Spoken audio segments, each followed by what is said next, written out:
वक्रतुंड महाकाय सूर्यकोटी समप्रभ निर्विघ्नं कुर्वे देव सर्वकार्येषु सर्वदा गुरुर्ब्रह्मा गुरुर्विष्णु गुरुर्देव महेश्वरा गुरुर्साक्षात् परब्रह्म तस्मै श्री गुरवे नमः।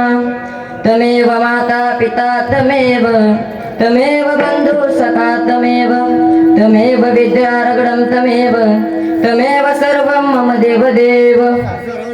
महायोगपीठे तटे भीमरथ्यं वरं कुण्डलीकाय धातु मुनीन्द्रे समागत तेष्टं तमानन्दकन्धं परब्रह्मलिङ्गं भजे पाण्डुरङ्गम्।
लोकाभिरामं रणरङ्गधीरं राजीवनेत्रं रघुवंशनाथं कारुण्यसिन्धु करुणाकरन्तं श्रीरामदूतं शरणं प्रपद्ये।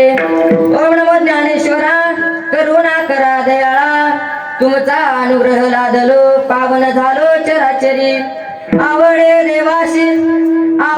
देवाशी तो एका प्रकार नामाचा उच्चार रात्रंदिन तुळशी माळगळा गोपी चंदन टिळा हृदय कळवळा वैष्णवांचा प्रस्तुत प्राप्त प्रसंगी प्राप्त स्थळी कीर्तन रूपी सेवेकरता निवडलेला अभंग पैठणच्या शांती ब्रह्म एकनाथ महाराजांचा 4 चरणाच्या कीर्तन रूपी सेवेकरता निवडलेला अभंग विडाल।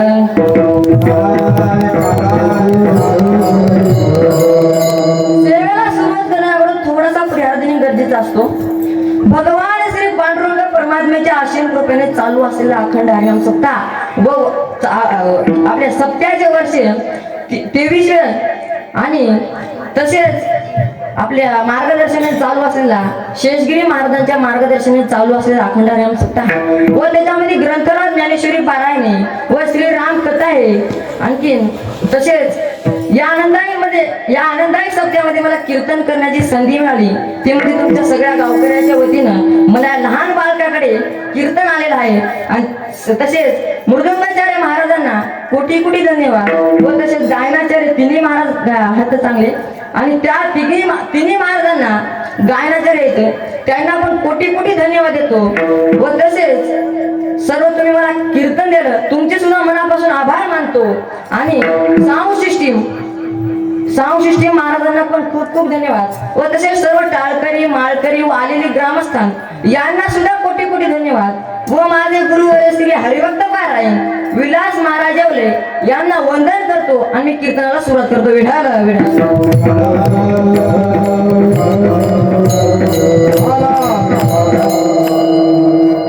आपण कीर्तनाला आलो त्याबद्दल आपले खूप खूप धन्यवाद. पण कीर्तन ऐकण्याचे काही नियम असतात. कीर्तन ऐकण्याचा पहिला नियम, जेव्हा जेव्हा मी विठ्ठल विठ्ठल असं भजन करील तेव्हा तेव्हा तुम्ही हाताने टाळी व मुखाने नामस्मरण करा. विठाल विठाल.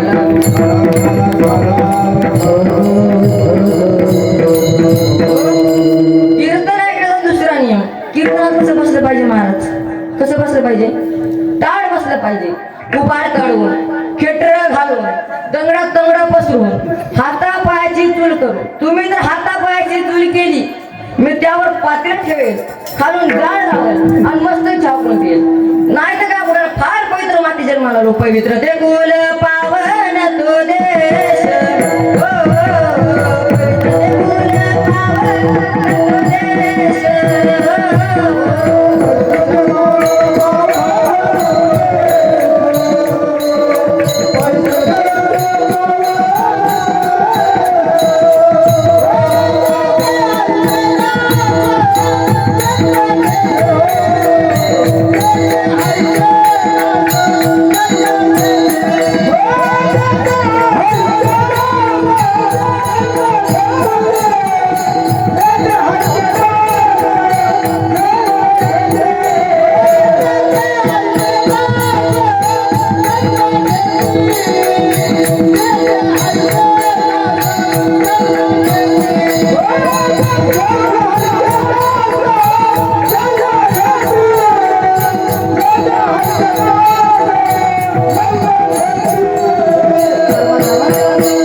जी माती संतांच्या पदस्पर्शाने पावन झाली, जी माती मावळ्यांच्या घामाने पावन झाली, जी माती छत्रपती शिवाजी महाराजांच्या विचाराने पावन झाली. या मातीनं आम्हाला एकच शिकवलं. कुणी?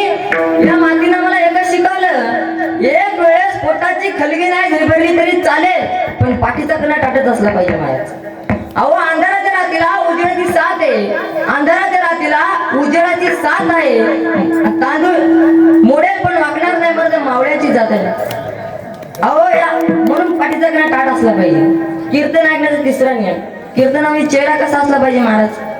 फ्रेश असला पाहिजे. अगदी चमकलेला कमळच्या पाकळीसारखा असला पाहिजे महाराज. तुम्ही जर सूर्यफुलासारख्या मनात टाकल्या, मला कीर्तन करता येणार नाही. बोल मी या फिर होती, बोले तर सुरती असली. कसली चिंता करता महाराज? बरं मलाच येणार देणारा कोण आहे? बोलत चला महिला म्हणतो. देणारा कोण आहे? देव आहे. घेणारे कोण? कोण आहे? आपण. मग तुम्हाला टेन्शन घ्यायची गरज, मग तुम्हाला चिंता करायची गरज, तुम्हाला सांगितलं ऐकायची गरज.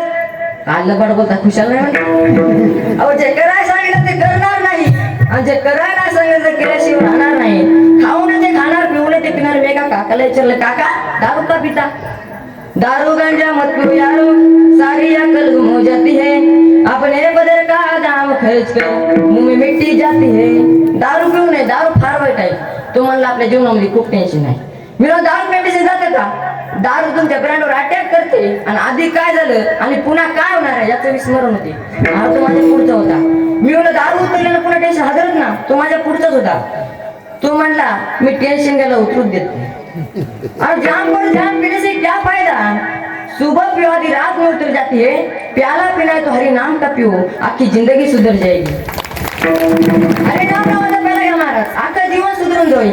एक बेवडं रेल्वे पटरीच्या पटरीवर झोपलं महाराज. रेल्वे पटरीच्या मला सगळे लोक जमा झाले आणि त्याला म्हणाले उठर मरशील तो म्हणला दादा आपल्याला काय होत नाही आणि म्हणलो काय होत नाही तो म्हणला बा दादा आताच आपल्या डोसक्यावर इमाईन गेलं इमाईन आपल्या केसाला सुद्धा धक्का लागला नाही अरे ते इमाईन होते ही रेल्वेची पटरी आहे उठ महाराज एक एवढं इमारतीच्या तिसऱ्या मधल्यावर खाली पडलं सगळे लोक जमा झाले आणि त्याला म्हणले काय झालं तो म्हणला दादा आपल्याला काय माहित नाही आपण वरून आताच खाली आलो अरे तू वरून खाली आला नाही पडला त्याचं सुद्धा भान नाही महाराज एक एवढं चालता का महाराज खड्यात पडलं आणि त्या खड्यात होती कुत्री आणि वर येताना त्या कुत्रीचे महाराज शेपूट आले त्याच्या हातात आणि त्याला म्हणजे पप्प्याची माय कधीपासून घालायला सुरुवात केली अरे ती पप्प्याची माय नाही ती कुत्री याचं सुद्धा भान नाही महाराज तू का म्हणे मेलो सांगता पण कुणी ऐकत नाही महाराज म्हणतात नका बोलतो संसार पण लोक केल्याशिवाय राहत नाही म्हणून मी थोडस उलट सांगतो बायका करा तशी केलीच असेल अजून 2-3 करा तुम्हाला माहित असेल श्रीकृष्णाला 16,108 बायका होत्या रावणाला 80,000 1 लाख पोरं 1.25 लाख नातू एकूण लोकसंख्या किती 3,05,000 रावण जर निवडणुकीला उभा राहिला असता तर पडलाच नसता महाराज कारण एकटाच एवढं मतदान होतं तो रावण होता रावण एकावन्न बायकाची टाप नव्हती पदर खाली पडायची पदर अहो मी तुमचं ना सांगत लगेच लागल्या पटा गेला ज्याला असतील ते घेतील ज्याला नाही ते काय घेतील मला एकाने विचारलं शंभू इथून पुढच्या पिढीला आईच्या पदराची माया मिळणार नाही मी लोक आला बा भूकंप होणार आहे का तो म्हणला नाही इथून पुढच्या आया जीन्स पॅन्ट टी शर्ट घालतात आता पदर राहिलंच कुठं पहिल्या कपाळ भरून कुंकू लावायच्या महाराज त्याला नवऱ्याचं आयुष्य वाटते म्हणून आता टिकली नाही ती पण हुकली महाराज विठायला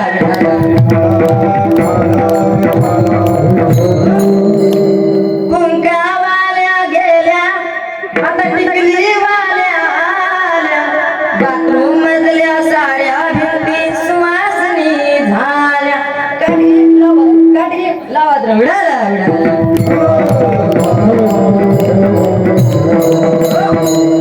पहिल्या वया कपाळ भरून कुंकू लावायच्या अंगभर कपडे घालायच्या आता काळ बदलला महाराज पहिलं जर पाणी भरायचं म्हटलं तर किती त्रास घ्यावा लागायचा महाराज शेतावर जावं लागायचं पाणी शेंदावं लागायचं हंड्यात टाकावं लागायचं पुन्हा ते घरी आणून हंड्यात रानात टाकावं लागायचं आता तो त्रास राहिला आता नाही महाराज कारण घरोघराचं नळ झालं आणि बायकाने अजून सोपं केलं महाराज त्या नळाला नळी बसवली आणि रानात सोडली माझ्या मनात अजून 10 वर्षाला महाराज नवऱ्याने जर पाणी मागितलं का डायरेक्ट नाही का तोंडात येते का हाय एवढा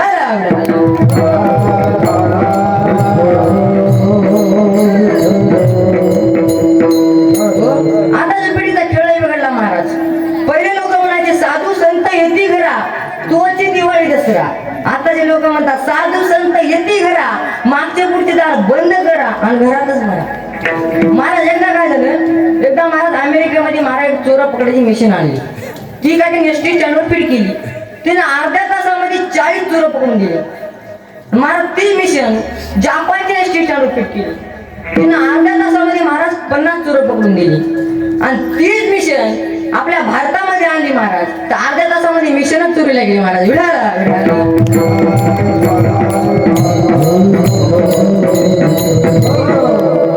कीर्तन ऐकायचा चौथा नियम कीर्तनामध्ये चेहरा कसा असला पाहिजे फ्रेश असला पाहिजे तुम्ही बघा एखादा काळा भंगार माणूस कीर्तनामध्ये बसू द्या महाराज मन मोकळ्यापणाने बसतो आणि एखादा गोरा गुबगुबीत माणूस कीर्तनामध्ये बसू द्या भीतीला मळे टेकल्या गत्तच बसतो महाराज तुम्ही बघा एखादा काळा भंगार माणूस कीर्तनामध्ये हसू द्या मन मोकळ्यापणाने हसतो महाराज आणि एखादा गोरा गुबगुबीत माणूस कीर्तनामध्ये गालातल्या गालात हसू द्या कवट शेंगदाणा सारखाच दिसतो महाराज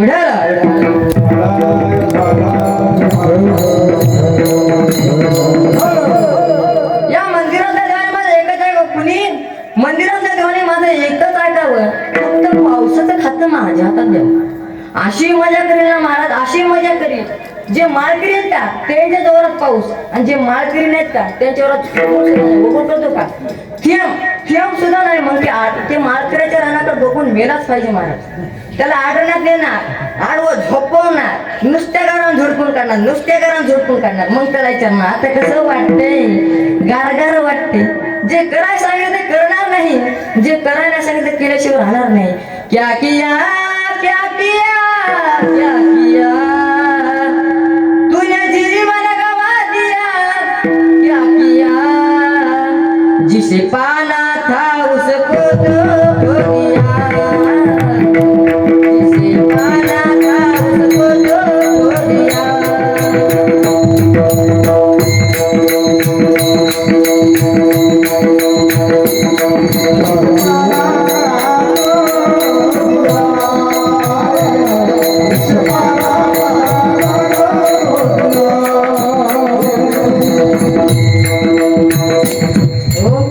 क्या किया क्या किया क्या किया तूने जीवन गवा दिया, क्या किया जिसे पाना था उसको तो खो दिया. अमृत छोड़ा पीता है शराब तू, भगवंत नासे मोह मुरलिया तू. क्या किया क्या किया क्या किया जिसे पाना था उसको तो खो दिया. मंगळवाड्याची भिंत कोसळली, त्या खाली माझ्या चोकोबारांचा मृत्यू झाला. ही गोष्ट तेव्हा माझ्या देवाला कळाली. तेव्हा देव ढायढकलून रडू लागले. आणि नामदेवरायने पाहिलं. नामदेवराय म्हटले देवा काय झालं तुम्हाला लढायला. तेव्हा देव म्हटले अरे नामदेवा आज माझ्या जवळचा भक्त गेला रे. तेव्हा नामदेव महाराज म्हणले कोण भक्त, कुठला भक्त. तेव्हा देव म्हटले अरे नामदेवा आज मंगळवाड्याची भिंत कोसळली, त्या खाली माझ्या चकोवरांचा मृत्यू झाला, त्याचे हात तरी माझ्याकडे घेऊन ये. तेव्हा नामदेव महाराज म्हणले देवा तुम्ही वेडे झाले का. त्या मंगळवाड्यांच्या भिंती खाली हजारो लोक मेलेत, त्या चोकोबरांचं हाड कसं कुणाचं. तर देव म्हणले सोपं आहे ना, हाड घ्यायचं म्हणले, कानाला लावायचं म्हणले, आणि ज्या हाडातून विठ्ठल विठ्ठल असा आवाज येईल का त्या हाड माझ्या चोकोबऱ्यांचा असेल. बघा मेल्यानं सुद्धा हाडातून विठ्ठल विठ्ठल असा आवाज येतो, आणि तुमच्या आमच्या थोबाड सुद्धा विठ्ठल विठ्ठल म्हणत नाही विढाला विढाला.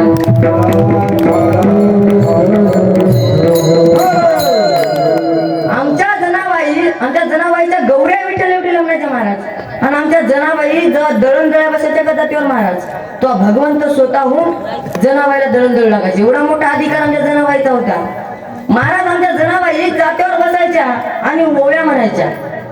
ओव्या गाऊन स्वरात दास जनीच्या घरात, दळण दळील सख्या श्रीहरी अर चोरीचा माझ्यावरी. महिला म्हणजे आता तुम्ही एक काम करा, मी पुढं म्हणतो तुम्ही माझ्या मागे म्हणा. सुंदर माझे जाते ग फिरते बहुत. बोला बोला बोला बोला. सुंदर माझे जाते ग फिरते बहुत.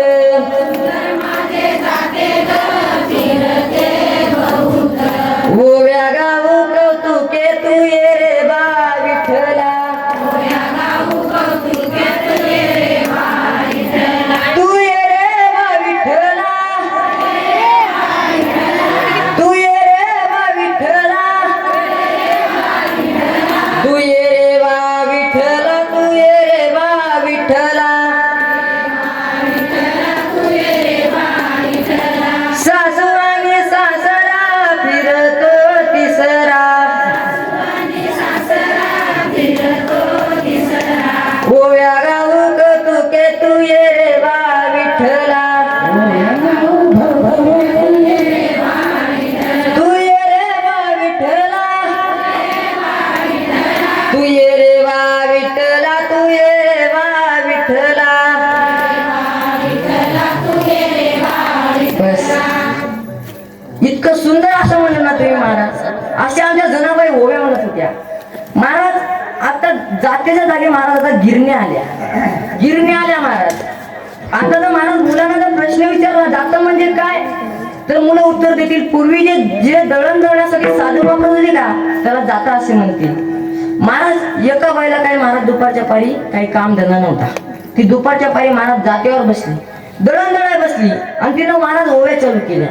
तर ती भगवंताची वय म्हणत नव्हती, तर ती संसाराची वय म्हणत होती. वाटाचा ग वाट सारा काय पाहतो वाड्याला, सोन्याचं कुलूप माझ्या बंधूच्या वाड्याला. महाराज हिच्या भावाचं सोन्या सावकाराकडे 2 लाख रुपये कर्ज होतं आणि हिचा भाऊ महाराज मुष्टोळीला गेला आणि सोन्या सावकाराने हिच्या भावाच्या वाड्याला लावलं कुलूप आणि वाड्याकडे बघून काय म्हणते, सोन्याचं कुलूप माझ्या बंधूच्या वाड्याला. महाराजांना दुसरी ओवी चालू केलं. आंब्याचा ग आंबरस पाणी घालून केला नास, माझ्या ठकीला नवरा मिळाला गांजा फुक. महाराज अशी ओवी चालू होत्या. महाराज तिने तिसरी ओवी चालू केली. पहाटच्या ग पाऱ्यामध्ये जात वाद वंगा वंगा, जात वाद वंगा वंगा, उठले गोधड्यातल्या सुरा. तिच्या महाराज अशा उभ्या चालू होत्या. तिच्या शेजारी एक महाराज मुसलमान भाभी राहत होती. ती हिच्याकडे आली आणि म्हणाली, भाभी तुम अच्छा गाती हो, मुझे भी सिखाओ ना. ही म्हणली, तुझे भी सीखना है तो कल दोपहर को मेरे घर पे आ जाना. महाराज दुसऱ्या दिवशी मुलीच्या घरी येते. महाराज ही आपली बाई शिकवायला सुरुवात होती. इसको जाता बोलते हैं, इसको खुटा बोलते हैं, एक पाय लंबा करने का, एक पाय टंगा करने का और मैं माग माग म्हणणे का. माझा भाऊ मुंबईला गेला, माझा भाऊ दिल्लीला गेला, माझा भाऊ कोलकात्याला गेला. महाराजीच्या शेवया चालू होत्या. पण हिची भाषा तिला कळणार आणि तिची भाषा हिला कळणार. 2 भाषा जर एकत्र आल्या, तिसऱ्या भाषेचा जन्म होतो. विढाला विढाला.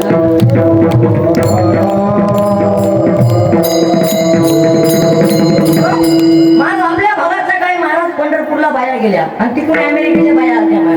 महाराज अमेरिकेच्या बाया अशा महाराज रांगेमध्ये होत्या आणि त्याच्याच पाठीमागे आपल्या बाया होत्या. तिच्यातली एक जण म्हणली वाव वंडरफुल, त्याच्यातली आपल्या याच्यातली एक म्हणली भवाने वंडरफुल नाही, पंढरपूर नाही, पंढरपूर. विढाला विढाला.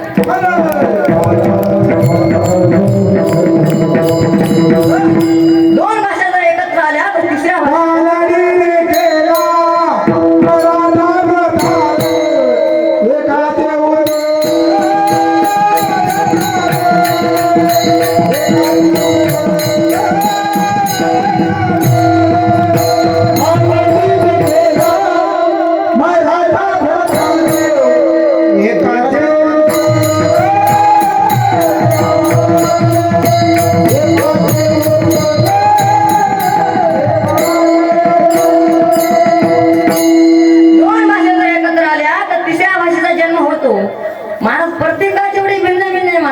जे तुम्हाला आवडते ते मला आवडण्याची काय गॅरंटी नाही, जे मला आवडते ते तुम्हाला आवडण्याची काय गॅरंटी नाही. शास्त्रकार काय म्हणतात, दोघांची जर मैत्रीता होण्यासाठी दोघांची एकत्रित आवड तर येणं गरजेचं आहे. आणि दोघांची जर आवड भिन्न भिन्न असेल तर मैत्रीता होऊ शकत नाही.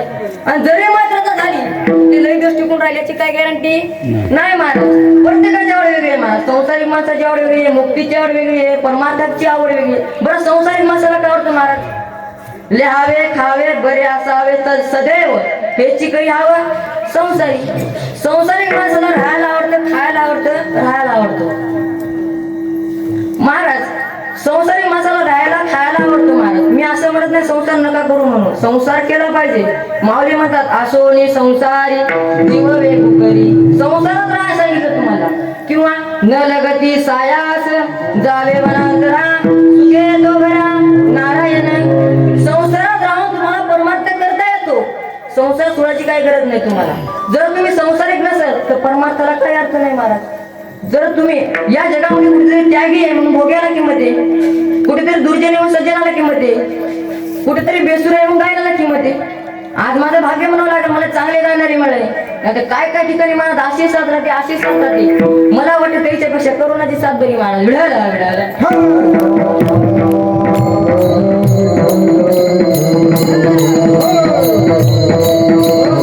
महाराज मी एका कार्यक्रमाला गेलो.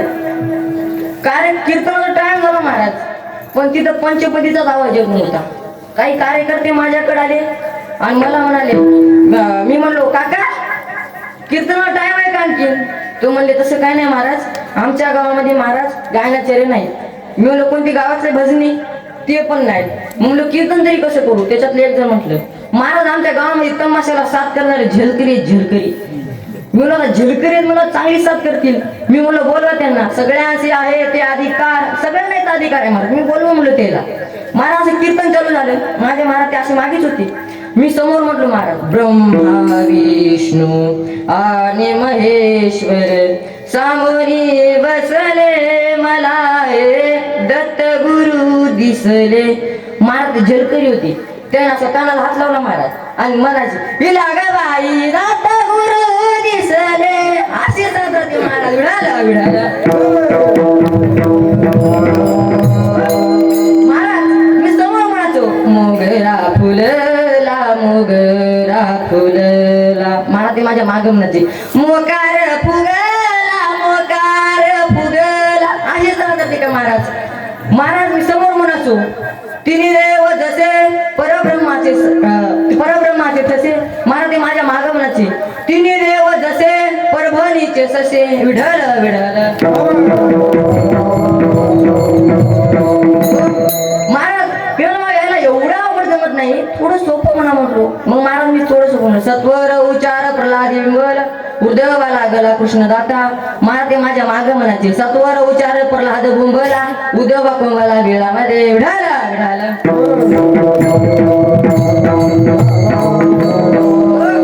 महाराज असे सांगते महाराज कुठेतरी बेसूर आहे म्हणून गायनाला किंमत आहे महाराज.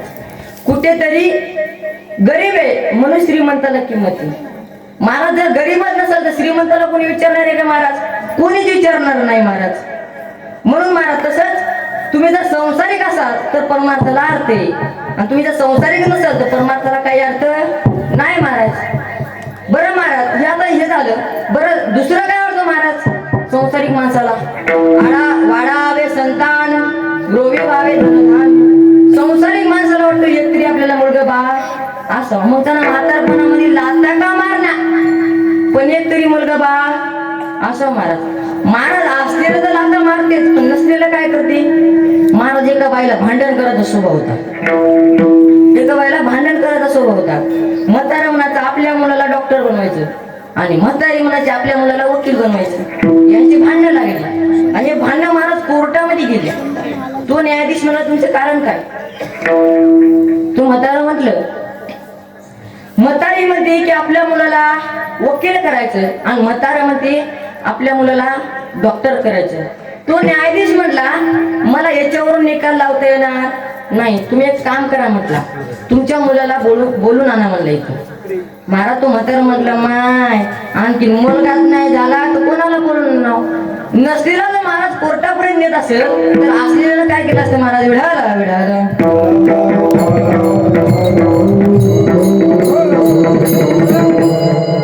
वाढावे संतान ग्रोवी वावे धनधान्य. महाराज वाढावे संतान हे पहिली आवडते. दुसरं काय? ग्रोवी वावे धनधान्य. संसारिक माणसाला पैसा आवडतो. किती आवडतो? बरं महाराज इथं बसलेला पैसा कुणाला आवडत नाही? सगळ्यांना पैसा आवडतो. असं असू शकत नाही कोणी आवडत नाही म्हणून पैसे. पण महाराज पैसा सुद्धा पचवण्याची ताकद पाहिजे. महाराज एका बाईला आमच्या इकडे महाराज एका बाईला 10 लाखाची लॉटरी लागली. 10 लाखाची लॉटरी लागली. गावातल्या सगळ्या माणसाला माहित आहे शांत आकाला 10 लाखाची लॉटरी लागली. पण गावात नाही म्हणलं जर आपण जर असं शांत आकाला सांगलं तर शांत आका वाचणार नाही. मग एक काम करूत म्हणले आपण एका महाराजाला बोलूत म्हणले आणि महाराजाच्या हातानं सांगूत म्हणले. मग महाराजाला बोलले का आणि महाराजाला सांगलं. महाराज शांत आकाकडे गेला आणि शांत आकाला म्हणला शांत आका तुम्हाला जर 10 लाखाची लॉटरी लागली तर काय करशाल? ते शांत आका म्हणली महाराज उग गप्पा मारू नका बरं तुम्ही. नाही नाही नाही तुम्ही जर खरंच जर तुम्हाला 10 लाखाची लॉटरी लागली तर तुम्ही काय करशाल? तर शांत आका म्हणली महाराज या जर दुष्काळामध्ये मला जर 10 लाखाची लॉटरी लागली तर त्याच्यात 5 लाख रुपये मी तुम्हाला देते. महाराज ते शांत आका मरण्याच्या अगोदर महाराज ती म्हातारी महाराजच गेला महाराज विढाला विढाला.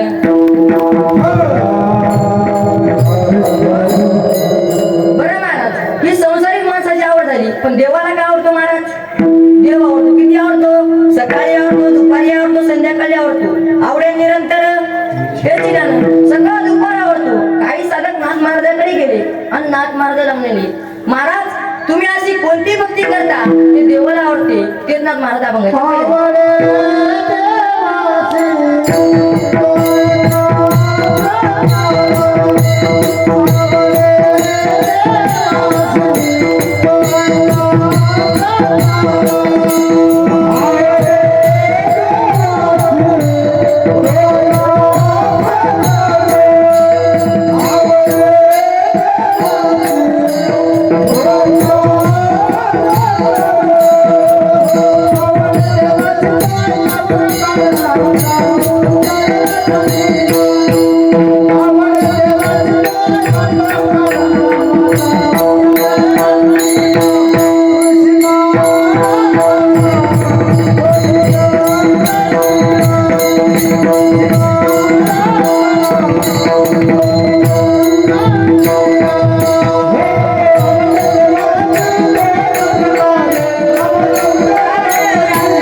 सार्थक होईल.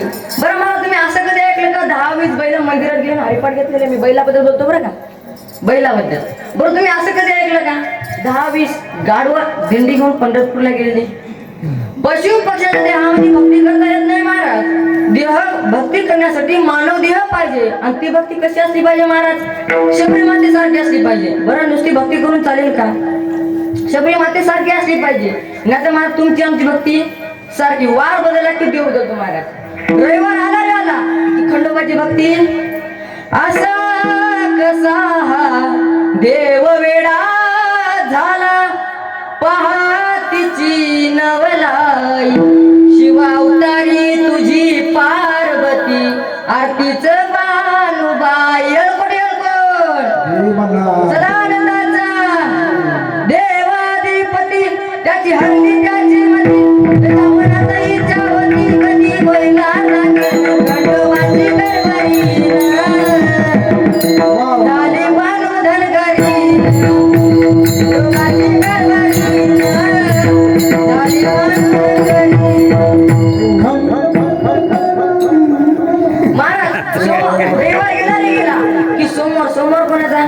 शंकराचा नम शिवाय ओम नम शिवाय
आई भवानी तुझ्या कृपेने दारीस भक्ताला आगाध महिमा तुझी माऊली वार संकटाला आज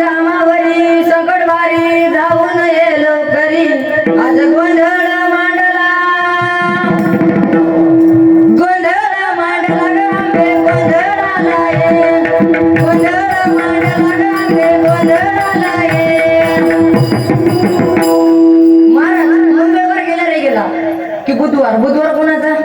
विठ्ठलाचा. विठ्ठल माझा माझा माझा माझा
महाराज बुधवार गेला रे गेला की गुरुवार कोणाचा? दत्तात्रय. दत्ता दिगंबराया हो स्वामी मला भेट द्या हो. गुरुवार गेला रे गेला की शुक्रवार कोणाचा? संतोषी मातेचा. शुक्रवार गेला रे गेला की शनिवार कोणाचा? मारुतीचा. अरे अंजनीच्या सुद्धा तुला रामाचं वरदान एक मुखान बोला बोला जय जय हनुमान एक मुखान बोला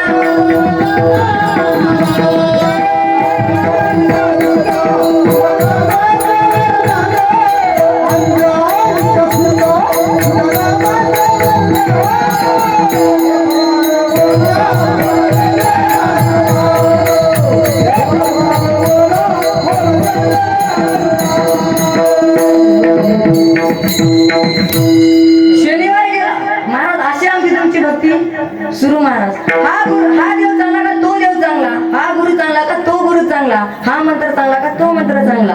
आम्हाला मरेपर्यंत कळत नाही कुणाची भक्ती करावी. महाराज एक होता माणूस, त्याने गणपतीची उपासना केली महाराज. त्याने गणपतीची उपासना केली आणि गणपतीला महाराज 3 मोदकं ठेवले त्याने. आणि तिकडून एक उंदीर मामा आली आणि उंदीर मामाने त्याचे 2 मोदकं पळवली. ते त्या माणसानं पाहिलं आणि तो माणूस म्हणला, हा एवढा मोठा ढेरीचा बसला पाटावर आणि त्या एवढ्याशा मुटकिण्यानं त्याची 2 मोदकं पळवली. हा काय त्याचा बिघडू शकला नाही. हा कशाचा देव? तो उंदीर म्हणाला. मग महाराज त्यानं दुसऱ्या दिवशी उंदराला पकडलं, पाटावर ठेवलं, धूप अगरबत्ती सडा सर्व सगळ्या रांगोळ्या बिंगोळ्या काढल्या महाराज आणि त्या उंदराची आरती चालू केली. येते का तुम्हाला? येत नसेल तर थांबा, मी म्हणतो ऐका.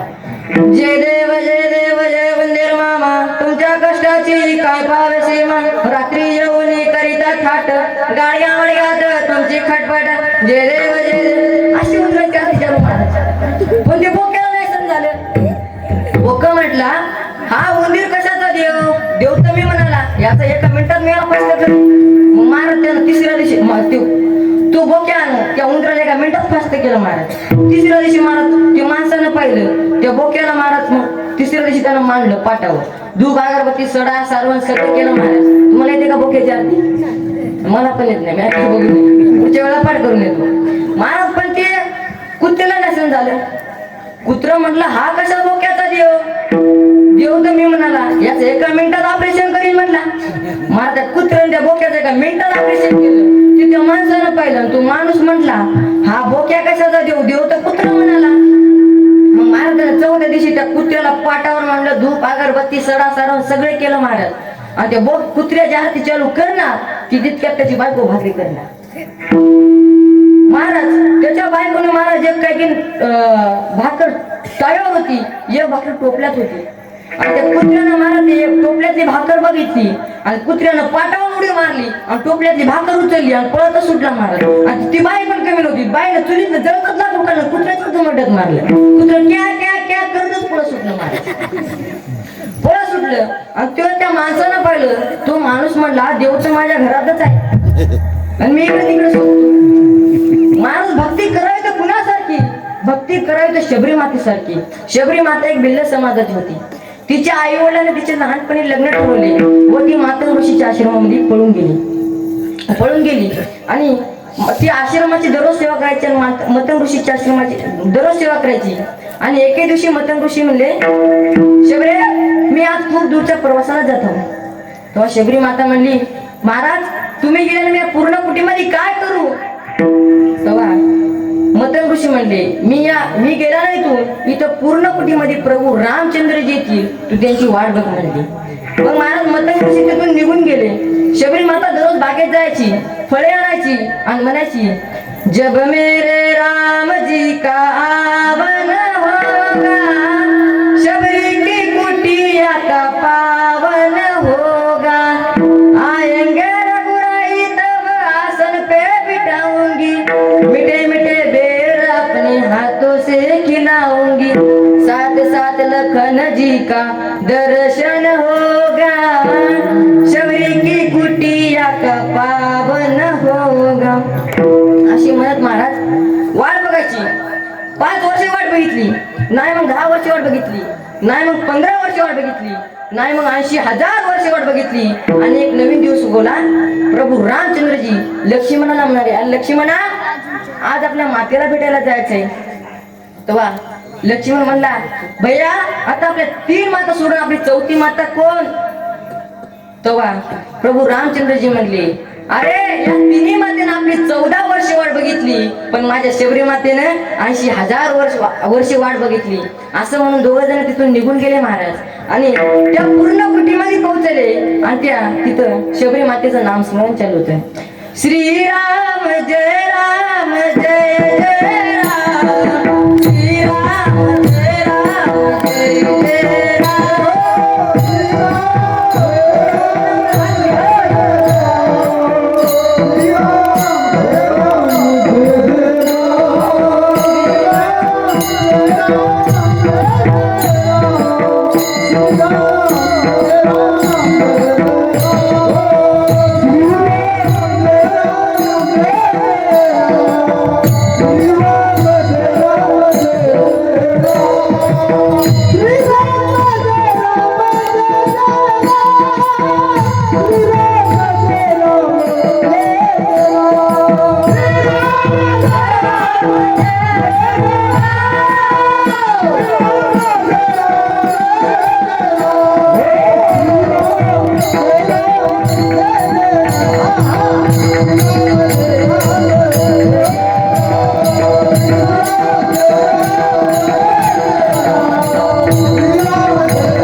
शबरी मातेला हलवून ठेवले आणि शबरी माता लढू लागली. ती तिच्या आनंद गगनात मावेना आणि तिला मतंग ऋषी शब्द आठवले. ती प्रभू रामचंद्रजी म्हणाली, देवा आता मी काय करू, कसं करू? तो प्रभू रामचंद्रजी म्हणले, आता तू काही करू नको, आता मी करेन. महाराज व तिचे महाराज प्रभू रामचंद्रजी तिचे चरण धुतले व ते तीर्थ म्हणून प्राशन केले. एवढेच नाही महाराज, तिचे उष्टे गोड सुद्धा खाले महाराज. तर लोक म्हणतात देव खातो का? देव खातो, पण खाऊ घालणार शबरी मातेचा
शबरी मातेसारखं असलं पाहिजे. बरं महाराज, तुम्ही देवाला काय की तुम्ही निवेदन ठेवता महाराज, बाया तर त्यावर आखा भजा सुद्धा नाही ठेवत महाराज, त्यांना नकाने टोकर ठेवतात. बरं महाराज, तुम्ही देवाला नारळ फोडता आणि ते जर महाराज नारळ नाश्ता निघाला काय म्हणता देवाला आणि तो जर महाराज नारळ चांगला निघाला तर नकाने टोकरू ठेवतात. तर महाराज, भक्ती कशी असली पाहिजे? शबरी मातेसारखी असली पाहिजे. बरं, नुसती भक्ती करून चालेल का? तर गळ्यामध्ये पवित्र तुळशीची माळ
सत्यभामेला गर्व झाला.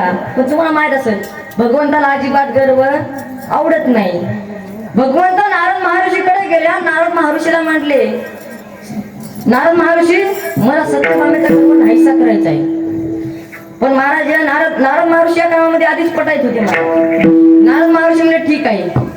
मग महाराज, नारद महर्षी सत्यभामेच्या महालाकडे गेले आणि सत्यभामेने नारद महर्षीला बघता येता सांग पूजा केली. आणि महाराज, सत्यभामेच्या नारद महर्षी महाराज गप्पा मारत बसले. त्यांची अशा गप्पा रंगल्या की सत्यभामा म्हटली, का हो नारद महर्षी, जन्मोजन्मी हाच पती मिळण्यासाठी काय करावं लागेल? तेव्हा नारद महर्षी म्हटले, माते, या जन्मात आपण चांगलं अन्नदान केलं तर पुढच्या जन्मी आपल्याला खायला चांगलं अन्न मिळतं. या जन्मात आपण चांगले वस्त्रदान केले तर पुढच्या जन्मी आपल्याला चांगले घालायला वस्त्र मिळतील. आणि या जन्मात आपण हा पती दान केला तर पुढच्या जन्मी हा पती आपल्याला मिळेल. मग सत्यभामा म्हणली, मला हा पती दान करायचंय. मग तो नारद महर्षी म्हणले, नारद महर्षीला हेच पाहिजे होतं. आणि नारद महर्षी म्हणले, सोडा संकल्प. मग सत्यभामेने सोडला संकल्प महाराज. आणि भगवंत येऊ लागले ते महालाकडे. आणि नारद महर्षी गेले आणि भगवंताला म्हणले, देवा, आता तुम्हाला दान मला दिलेलं आहे. मग महाराज, ते भगवंत खंड झाले आणि नारद महर्षीच्या मागे चालू लागले. हे कोणी पाहिलं? ही भगवंताच्या 16,107 गवळणीनं पाहिलं महाराज. सगळीनं कंबर कोसली महाराज. आणि सत्यभामेकडे आला आणि म्हणली, काय का सटवे, तुझ्या एकटीचाच होता का, तू आमचा कोणी नव्हता का? महाराज, आता सत्यभामा घाबरली ना. नारद महर्षीकडे गेली आणि नारद महर्षीला म्हणाली, नारद महर्षी, मिळालेले दान परत करा. तेव्हा नारद महर्षी म्हणले, माते, मिळालेले दान परत होत नाही. मग सत्यभामा म्हणली, यावर तो उपाय सांगा. मग महाराज, तेव्हा नारद महर्षी म्हणले, यावर उपाय आहे. भगवंताच्या वजन एवढे मला सुवर्ण द्या म्हटली. मग महाराज, सत्यभामा हालत गेली. दोन तराजू आणले, एक पारदा आणलं. एक तराजू आणले, 2 पारदे आणले. एका पारद्यामध्ये भगवंताला ठेवले गेले आणि दुसऱ्या पारद्यामध्ये सोनं टाकलं महाराज. 107 गवळणीचं सोनं टाकलं तरी भगवंत तोलले गेले नाही. अख्ख्या महालाचं सोनं टाकलं तरी भगवंत तोलले गेले नाही. राहिली होती फक्त एक ती रुक्मिणी माता. काही तासी रुक्मिणी मातेकडे गेल्या तेव्हा रुक्मिणी मातेचं नामस्मरण चालू होतं. श्री कृष्ण गोविंद हरे मुरारी, हे नाथ नारायण वासुदेव. रुक्मिणी मातेचं नामस्मरण चालू होतं महाराज. आणि सगळ्या गवळणीनं घडलेला प्रसंग सांगला. आणि रुक्मिणी माता म्हणल्या मनातल्या मनात भगवंता जर सोन्यानं तोलले गेले असते तर ते गरिबांचे राहिलेच नसते.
रुक्मिणी माता उठल्या आणि अंगणात गेल्या. अंगणातून 3 तुळशीचे पानं तोडले आणि सत्यभामेच्या महालाकडे निघाल्या. आणि त्या पारद्यामधले सगळं सोनं काढलं महाराज आणि त्या पारद्यामध्ये 3 तुळशीचे पान ठेवले. लगेच भगवंत तोडले गेले. बघा इतकी भगवंताला तुळस प्रिय गोपीचंद तिला आवडत खायला. बघा एक वकील गुरु महाराजाकडे गेला आणि गुरु महाराजाला म्हणाला, महाराज मी वकील आहो, मला एका पण कोर्टामध्ये काम बरोबर येत नाही, यावर काय उपाय सांगा. तेव्हा गुरु महाराज म्हणले, तू एक काम कर म्हणले, तू मोठ्या तुळशीची माळ मण्यामध्ये घाला म्हणले आणि कपाळावर गोपीचरण टिळा लाव म्हटले. तो मग वकील म्हणला, मी कोर्टामध्ये कामाला जातो, मला एवढ्या मोठ्या मण्याची माळ घालता येणार नाही, लोक मला आकर्षित होतील म्हणला. मग गुरु महाराज म्हणले, तू एक काम कर म्हणले, तू छोट्या मण्याची माळ घाल म्हणले. मग वकील म्हणला ठीक आहे. मग महाराज वकील म्हणला, मला एवढा मोठा गोपीचरण टिळा कपाळावर लावता येणार नाही, मला लोक हसतील म्हणला. मग गुरु महाराज म्हणले, तू एक काम कर म्हणले, तू कोणाचा तरी गोपीचरण टिळा बघत जाय म्हटले. मग वकील म्हणला, आमच्या घरासमोर एक कुंभार काका राहतात, मी त्यांचा कपाळावरचा गोपीचरण टिळा बघत जाईल. मग महाराज वकिलाचा नित्यक्रम चालू झाला. तो दररोज उठायचा, कुंभार काकाच्या कपाळावरचा गोपीचरण टिळा बघायचा आणि नंतर कामाला जायचा. पण महाराज एका दिवशी असं झालं की वकिलाला झाला उठायला उशीर आणि कुंभार काका शेतावर माती आणायला गेले. आणि वकील डोळे चोळत चोळत कुंभार काकाच्या घराकडे गेला आणि कुंभार काकाच्या घरात दरवाजावर अशी थाप मारली मारली आणि घरातून आवाज आला की कुंभार काका शेतावर माती आणायला गेली. मग महाराज वकील डोळे चोळत चोळत चोळत कुंभार काकाच्या शेताकडे गेला आणि कुंभार काकांना माती खणताना मोऱ्याने भरलेला हांडा सापडला. वकील महाराज घराच्या बाजूने येत होता आणि कुंभार काका डावीकडे उजवीकडे पाहायचे, काही घातलं नाही. मग महाराज वकील असा येऊ लागला आणि वकिलाने कुंभार काकाच्या कपाळावरचा गोपीचरण टिळा पाहिला आणि वकील म्हणला, पाहिला पाहिला पाहिला. वकिलाला वाटलं मुआ मोऱ्याने, महाराज वकिलाला वाटलं, कुंभार काकाला वाटलं मुआ मोऱ्याने भरलेला हांडा पाहिला. मग वकील समोर पळू लागला आणि कुंभार काका मागे पळू लागले. कुंभार काका म्हणले, अर्धा तू घे अर्धा मी घेतो, पण गावात कुणाला सांगू नको.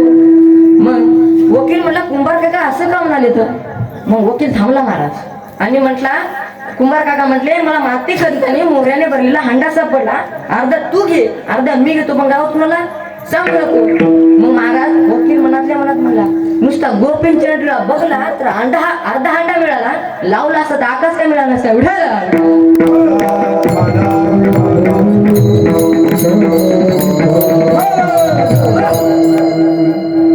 तर मोऱ्याने भरलेला हांडा मिळा म्हणून गोपीचरण टिळा लावा का? आपल्या भक्तीपोटी, आपल्या वैष्णवाबद्दल, आपल्या संतांबद्दल गोपीचरण टिळा लावा. बरं नुसतं गोपीचरण टिळा लावून तुळशीची माळ घालून का? तर आषाढी कार्तिकी पंढरी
आषाढी कार्तिकी पंढरीची वारी करा तशी संतांनी केली.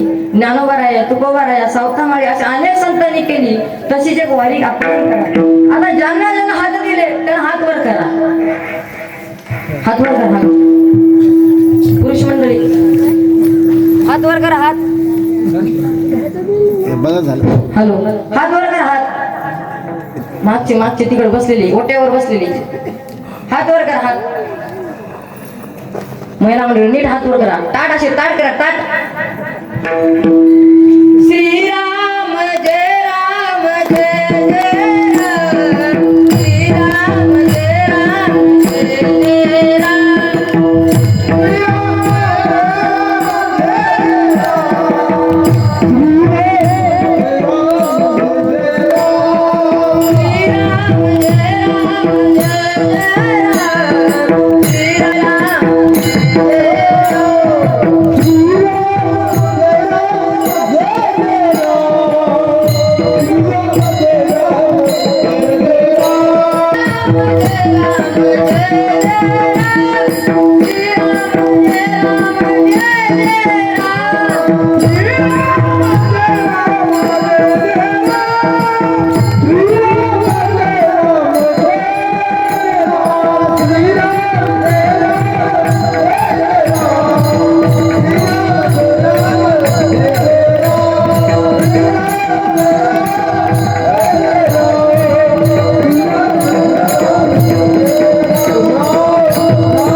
भजन कीर्तन ऐकण्यापेक्षा परिवर्तन करा. कारण आज जेवढे संसार महाराज पहिली गोष्ट व्यसनापासून दूर राहा. कारण जेवढे संसार व्यसनामुळे उद्देश झाले ना तेवढे कशामुळेच नाही. म्हणून पहिली गोष्ट व्यसनापासून दूर राहा. दुसरी गोष्ट आपल्या देशाविषयी स्वाभिमान बाळगा. आपल्या सैनिकाबद्दल अभिमान बाळगा. कारण त्या सीमेवरती लढत आहे. म्हणून आज आपण महाराज भजन करू शकतो, कीर्तन करू शकतो. हे मेरे वतन के लोग जरा आँख में भर लो पानी. जो शहीद हुए उनकी जरा याद करो कुर्बानी. आपल्या सैनिकाबद्दल आदर बाळगा. तिसरी गोष्ट आपल्या मुलाबाळावर चांगले संस्कार लावा. जसं तुम्ही महाराज त्याला बोलायला शिकवता, चालायला शिकवता, तसं त्याला मंदिरात जायला शिकवा. त्याला छत्रपती शिवाजी महाराज, धर्मवीर संभाजी महाराज यांचे चरित्र सांगा. अरे त्याला सांगा कि देश धर्म पर मिटने वाला शेर शिवा का छावा था. अरे देश धर्म पर मिटने वाला शेर शिवा का छावा था. परम प्रतापी महापराक्रमी एकही शंभू राजा था, एकही शंभू राजा था. अरे त्याला सांगा की सिंहाच्या दगडात घालून हात मोदी तो जात ती जात म्हणजे शंभू राजे भोसले. मासाहेब नसता तुम्ही तर बाटल्या असते आमच्या मुली बाळी, बाटल्या असते आमच्या मुली बाळी, नसते दिसले कुंकू बाळी. मासाहेब नसता तुम्ही तर नसले दिसते अंगणी तुळस, नसले दिसते मंदिरावरती कळस, नसले दिसते मंदिरावरती कळस. मासाहेब नसता तुम्ही तर नसता जन्माला आले छत्रपती और नसता जन्माला आले छत्रपती. काशी की कला जाती मथुरा में मस्जिद होती, काशी की कला जाती मथुरा में मस्जिद होती. एक शिवाजी नव्हता तो 37 होती, 37 होती. अरे म्हणून मला असं वाटतं या वाक्यासाठी जरा जोरदार टाळा झाला पाहिजे. अरे छंद नव्हता राजा ना रक्ताने होळी खेळण्याचा, अरे छंद नव्हता राजा ना रक्ताने होळी खेळण्याचा, मनामध्ये एकच ध्यास होता सगळीकडे भगवा फडकवण्याचा. अरे अंधार पडत चालला प्रकाशाकरता दिवा पाहिजे, अरे अंधार पडत चालला प्रकाशाकरता दिवा पाहिजे, हा हिंदू धर्म बुडत चाललाय जिजाऊचा शिवबा पाहिजे, जिजाऊचा शिवबा पाहिजे. अशा आपल्या मुलाबाळाचा संसार लावा महाराज. इतिहास साक्षी आहे महाराज. असा एकमेव राजा आहे ज्याने मुठभर मावळे घेऊन स्वराज्य स्थापन केलं महाराज.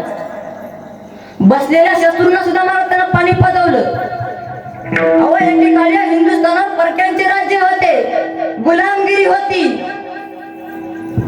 मुघल आपल्या मराठी सेनेवर अत्याचार करत होते, स्त्रियांचे कुकू पुसले जात होते, शेतकऱ्यांना कोणी वाली नव्हतं,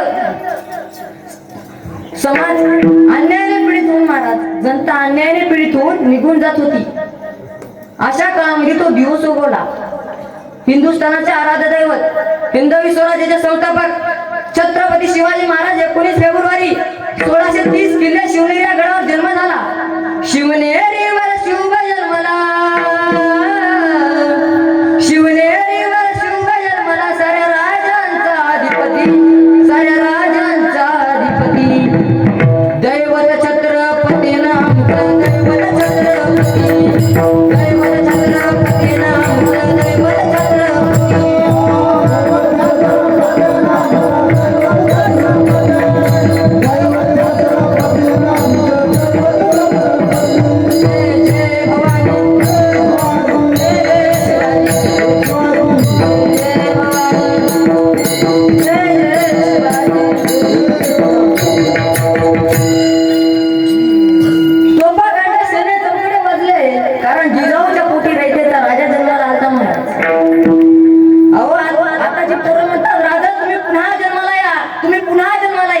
कशाला तुम्ही बिड्या ओढता, मावा खाता, गुटख्याच्या पुड्या खाता, कशाला राजा तुम्ही पुन्हा जन्माला या?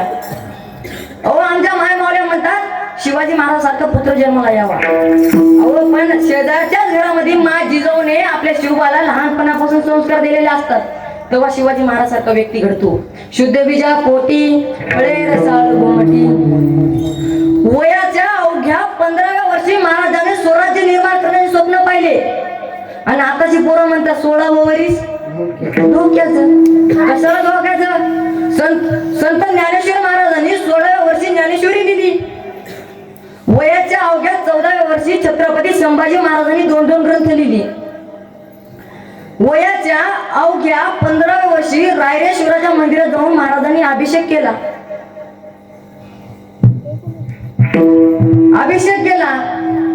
महाराज स्वराज्य निर्माण करत असताना महाराजांना अनेक अडचणी आल्या, अनेक संकटे आली, तरी सुद्धा महाराजांनी हार मानली नाही. कारण महाराजाला तानाजी मालुसरे, यसाजी मुराजी, बाजी प्रभू असे जीवाला जीव लावणारे मावळे भेटले होते महाराज.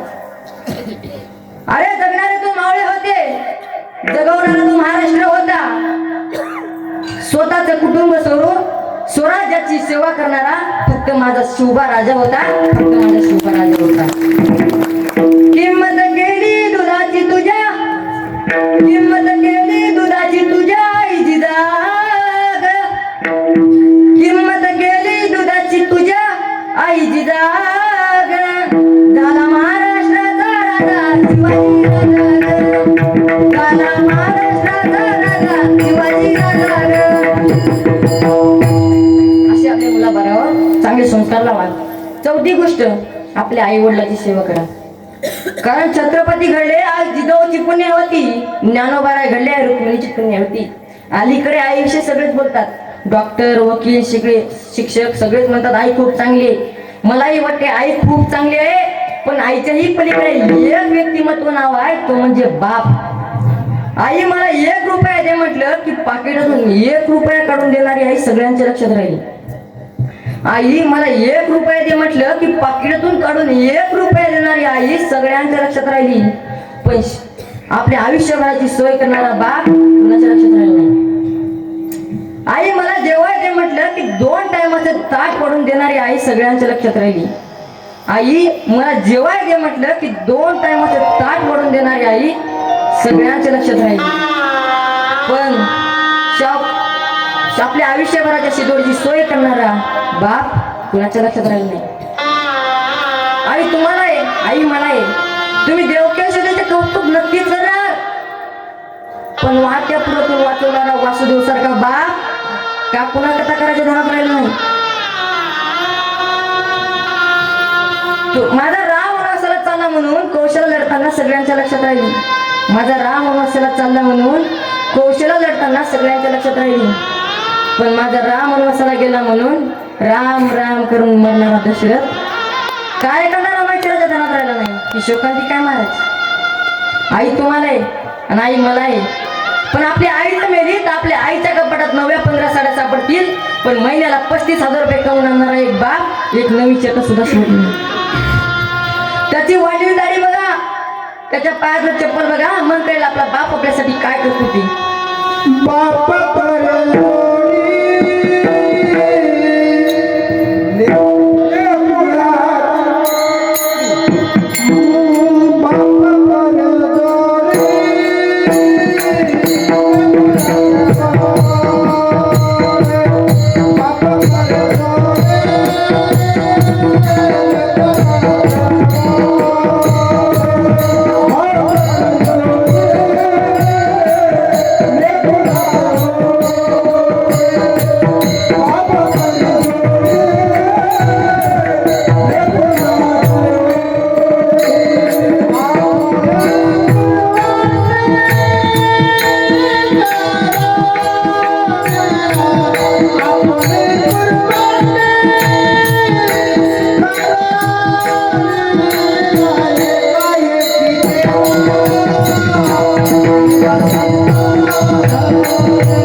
आपल्यासाठी काय करतो. थोडं जरी दुःख झालं तर 4 लोकात लढणारी आई सगळ्यांच्या लक्षात राहिली. थोडं जरी दुःख झालं तर 4 लोकात लढणारी आई सगळ्यांच्या लक्षात राहिली. पण सावकाराचे 2 लाख रुपये करून आणले आणि तो जर देता नाही आला ना, एकटा उशी मी तोंड घडून धरतो, तो म्हणजे आपला बाप असतो. तुमचा बाप कोणालाच घाबरत नाही, पण बाप त्याच्या पोराला घाबरतो का माहिती आहे का? त्याला वाटते आज माझं 15 ते 52 वर्ष वय आणि मी जर एखाद्या पान टपरीवर कुठे उभं टाकलो आणि माझाच पोरगा पाटलाच्या वरातीमध्ये दारू पिऊन नाचायला लागला, तेव्हा आपला बाप, तेव्हा लोक आपल्याला अक्कल शिकवतील, आपली अक्कल काढतील, म्हणून आपला बाप आपल्या पोराला घाबरत असतो. आपला बाप कसाही असू द्या, नुसतं दारी बसू द्या महाराज, एका पण पाटाची टाप होणार नाही आपल्या घरावर नजर टाकण्याची. चैत्र वर्षाच्या उन्हामध्ये आमचा बाप वकर हंता हंता मेला महाराज. बापाचं प्रेत पाहून मुक्का बाहेर हांबरला, पण पोरच्या डोळ्यातून अश्रूचा थेंब सुद्धा नाही आला. अरे दुसऱ्याचा बांधावर गेलेला आमच्या बाप्पाने बैलाला आरोळी मारली तर मुक्का बैल मागे फिरला, पण पोरचा पोरगा मागे नाही फिरला. कीर्तनात आलेल्या प्रत्येक दिदींना माझी एकच विनंती आहे की तुमचा बाप तुमच्यासाठी 4 वेळेस लढतो. जेव्हा आपल्या मुलीचं लग्न ठरते का, तो आपला बाप पहिल्यांदा लढतो. दुसऱ्यांदा लढतो. जेव्हा मुलगी सासरी जाते का, तो आपला बाप दुसऱ्यांदा लढतो. जेव्हा आपली मुलगी सासरी होऊन टाकून दिली जाते, तेव्हा आपला बाप तिसऱ्यांदा लढतो आणि 4थ्यांदा लढतो. ज्या मुलासाठी लाखो करोडची इस्टेट जमा केली आणि तोच मुलगा आपल्या बापापासून वेगळा राहायला लागला का, तेव्हा आपला बाप 4थ्यांदा लढतो. आठवा तो प्रसंग, समोरच्या खोलीत पाहुणे बसले, मागच्या खोलीमध्ये आई स्वयंपाक करते. पाहुण्याने हुंडा म्हणून 10 लाख रुपये मागितले, तो आपल्या बापाने खिशातला रुमाल काढला, डोळ्याला लावून ढसाऱ्या संगडायला लागला. मागच्या खोलीमध्ये आई स्वयंपाक करत होती. आवाज देते, अहो इकडे या. आपल्या पुरीमध्ये काही खोट नाही, आपण दुसरं स्थळ पाहू. आपल्याला स्थळ शक्य नाही. तर आपला बाप म्हणतो, पोरी तुला स्थळ शक्य आहे का ते सांग, मी हुंडा जमा केली. महाराज पोरगी सासरी जाते, पहिला फोन आईला करते आणि हाल बापाची विचारते. आई माझे बाबा कसे आहेत? कारण तिला माहित होत माझ्या लग्नाच्या वेळेस कापड दुकानदाराच्या पाया पडला, बँडवाल्याच्या पाया पडला, साऊंड सिस्टीम वाल्याच्या पाया पडला, सोनार दागिनावाल्याच्या पाया पडला. फोन आईला करते आणि हाल बापाची विचारते, आई माझे बाबा कसे आहेत? तो आई म्हणते, बेटा तू कशी आहेस, तू कशी आहेस? तेव्हा पोरगी म्हणते, आई तू माझी काळजी नको करू, तू माझ्या बापाची काळजी घे. कारण तू माझ्या बापाशी भांडायचीच ना, तेव्हा माझा बाप उपाशी झोपायचा आणि मी जवळ गेलं तर म्हणायचा भूक नाही बेटा. तेव्हा मी माझी शपथ देऊन आई ताटावर बसवायची बाप्पा माझ्या बापाला. आता तू भांडू नको गाई, मी सासरी आली आई. आता तू माझ्या जर बापाशी अशी जर भांडत राहिली तर माझा बाप 10 ते 15 वर्ष जगणारा, 2 वर्ष सुद्धा जगणार नाही. आई आजी तू माझ्या बापाची नाही तर पण तुझ्या कपाळाच्या कुंकवासाठी तरी माझ्या बापाची काळजी घे. माझी वेळ झाली गड्यानो. जाता जाता 2च गोष्टी सांगतो. तुम्ही 2 गोष्टीला घाबरल्याशिवाय राहू नका. पहिली गोष्ट बाप आणि दुसरी गोष्ट पाप. जो पापाला घाबरला त्याचा परमार्थ चांगला झाला आणि जो बापाला घाबरला त्याचा संसार चांगला झाला. झालेले सेवा पांडुरंग परमात्म्याच्या चरणी, माऊली ज्ञानोबाच्या चरणी समर्पित करतो. माझं जे काही बरोबर आहे ते माझे श्री हरिभक्त पारायण विलास महाराज जेवले यांचं, आणि जे काही माझं चुकीचं आहे ते माझ्या बुद्धीचा दोष. तुमचं लेकरू म्हणून मला माफ करा. तुम्हाला जर 4 मुलं असतील तर त्यांना मला 5वं समजा, ज्याला 3 मुलं असतील त्यांना मला त्याला 4थं समजा, ज्याला 2 मुलं असतील त्याला मला 3रं समजा, ज्याला 1 मुलगा असेल त्याला मला 2रं समजा, आणि ज्याला मुलगा नसेल त्याला मला दत्तक घ्या. घेता का? घेऊ नका बोलते म्हणा, आणि तुमची सगळी जमीन मॅनावर करून टाका. शिवला पूर्ण ज्ञानेश्वर माऊ.